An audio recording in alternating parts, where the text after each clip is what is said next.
Polisi tangkap 3 pemilik puluhan kendaraan bodong di Pati, sita puluhan motor tanpa surat. Polda Jawa Tengah masih melakukan pemeriksaan terkait 3 orang yang ditangkap ketika operasi gabungan menyasar kendaraan bodong di Kabupaten Pati.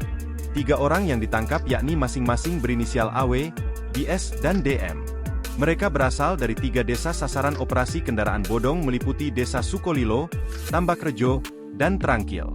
Masih kita lakukan pemeriksaan, diujar Kabid Humas Polda Jawa Tengah Kombes Hatta Kebayu, Senin, 17 Juni 2024. Adapun 3 orang tersebut merupakan pemilik di antara puluhan kendaraan yang disita polisi. Dalam operasi itu, polisi menyita 6 mobil dan 33 motor. Mereka diamankan karena sebagai pemilik kendaraan tapi tidak ada dokumennya. Papar Satake.